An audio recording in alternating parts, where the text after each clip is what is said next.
speaking of questions, it was another huge blow for him because he just lost his third straight game with the USMNT. He's the first USMNT coach since Klinsmann to lose 4 of his first 9 games. The first since Klinsmann as well in 2015 to lose 3 in a row at any point in their tenure. And the last USMNT coach to lose 4 in a row was Bob Bradley back in 2007. Here's Poch after this one.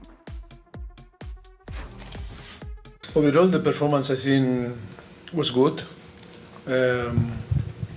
I think we faced today a team like Turkey, that is a very good team with the experienced player on the top. And I think this group of players playing for first time, I think we start the game so well. We played 20 minutes, I think, in a high level. I think we did very good things, very positive things. 1-0 up for us. I think, yes, was an impact, an emotional impact when we concede that after we score in the second action, after to concede the first, we conceded in 2 minutes, we conceded 2 goals, and that was difficult to handle for the team. And yes, that we suffer a little bit until to the end of the first half, but I think the second half we recover our energy and our way to perform, and I think the second half was an even game. Overall, I think maybe we can say that we deserve the draw, but we lose. But I think we need to be positive because today, I think only we can talk about only football action, soccer action, but not. I think the team show great energy, great mentality, great attitude, and then it's this type of game that maybe if you made a mistake, you can lose. But made a mistake because it's soccer, it's football. That is why I think I am so happy about in the way that I think we deliver the show and in the way that we try to play. Yes, so positive because I think we have another game now to prepare the Gold Cup and then to face the Gold Cup in a good condition. Let's take it from Hartford, Connecticut to Cary, North Carolina, at the center of it all of the soccer tournament. TST action wrapping up tomorrow. The semifinals were today. Looking forward to those finals tomorrow. Hey, we're excited. Hercules Gomez is there at the center of it all in Cary, North Carolina. Herc, how's it going? How's the action been so far? It's been hot. I think that's the word. Hot and humid, hot and heavy, but we're doing better now. How are you guys doing? We're doing good. A little bit better than what we saw from this USMNT side. Of course, those mistakes. But Pochettino, at the end of the day, saying that, they have to be positive about it. Herc, how positive are you feeling after what you saw from the US men? Believe it or not, I'm feeling a bit more positive than I was before. I'm going to give Pochettino some credit here.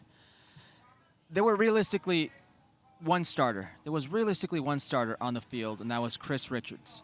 The rest was a makeshift team that he got in a short time for 25 minutes to play as a cohesive unit, and we saw a lot of interesting things. The message, the identity, press, make them feel uneasy. And Turkey, for a long stretch of this game, was felt uneasy, or I should say the first half, because of how they were disciplined, how tactically they pressed, how they went in transition. They were very good for about 25 minutes.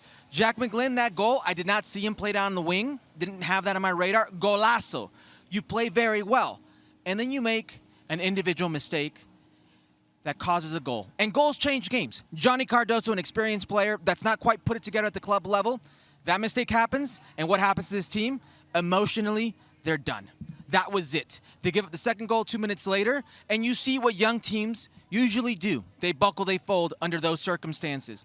But I saw individual errors. I saw players maybe not living up to the moment. But tactically, with Pochettino, in the first half, those first 25 minutes, I was pleased. The rest of the game, that's where I took issue. I wasn't a fan of Jack McGlynn starting out wide. He scores a golazo, and then you think to yourself, oh, this is interesting. But then you can see how he doesn't feel comfortable in the second half, at least not from that position. Then you see personal mistakes. This game could have been changed. It should have not ended 2-1. Granted, Turkey could have also scored their goals, but Max Arfsten, a player that was given an opportunity, You have the opportunity to make a statement easily at fault for not putting the team, the U.S. men's national team, in a better position, at least one goal out of the two that he botches. And both of those, he was pressured into. Both of those, he should have made a better decision. Jack McGlynn, how many times do we see him get the ball? And he wants to shoot instead of getting his head up. Patrick Agiman, we heard the commentary team. This was a home game for him. His family literally walked to the stadium. Didn't take advantage of it. So here, I'm willing to give Pochettino somewhat of a pass because I think he did set up some of these players in a position to shine. I just think a lot of those players let him down. All right, it's interesting what you're saying, Herc, and Ale, I want to take it to you because he's talking about individual mistakes, which we clearly saw. And as Herc said, of course, those goals can really change a situation. But is it tougher to have to correct from a tactical point of view or these individual errors for Pochettino? What concerns me, beyond the individual mistakes that we seem to accept, by the way, everybody seems to be accepting that, well, you know, these things happen. It's football. It's soccer.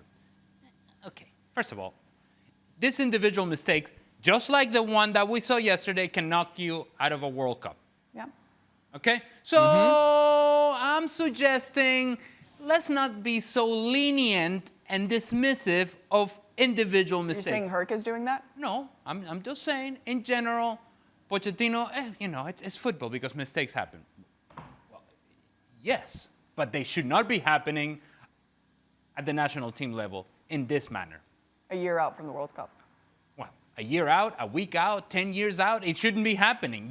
If you're a national team player, these are not the mistakes that you're making. And in the case of Johnny Cardoso, while it was an individual mistake, what's incredibly frustrating about the mistake itself is that he had ample time to make a multitude of decisions that would have cleared the ball, clear the danger. Instead, he decides to go for an outside of the right foot pass that he ends up, and I know this well from my experience in golf, he shanked it.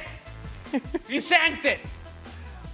And so these are things that if you're going to be a major player in a major tournament, those things cannot happen. And I think we can all agree with that, regardless of where you fall in the conversation with the United States. I'll go back to what I thought was most disappointing. They make the mistake. The next 5, 10, 15, 20 minutes, it was mommy hanging on. And when I say hanging on, I mean we cannot complete a pass from here to there.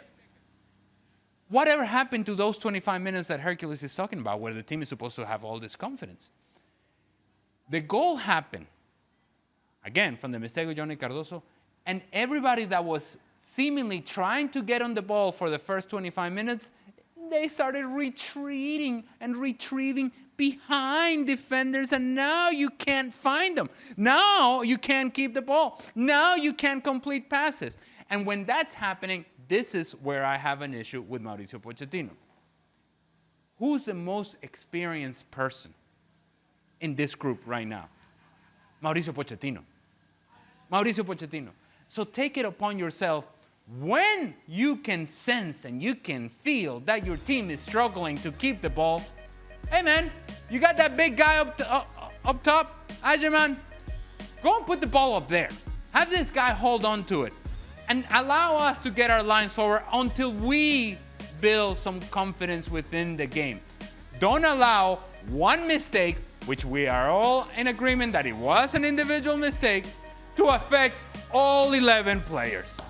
And it's what happened. One mistake stopped this team from playing, and the manager's just sitting there watching it happen, and now they're just knocking the ball with issues, with trouble, losing the ball in bad areas, and there's no adjustment. No adjustment on the field and no adjustment coming from the sidelines either. And then we get to halftime, and you have Pochettino saying, well, you know, it was very emotional mistake. It was we couldn't quite handle it. Well, part of the reason you're there is so that you can handle that moment with the players and alongside the players, and that the adjustments are made at least for the next 5 minutes.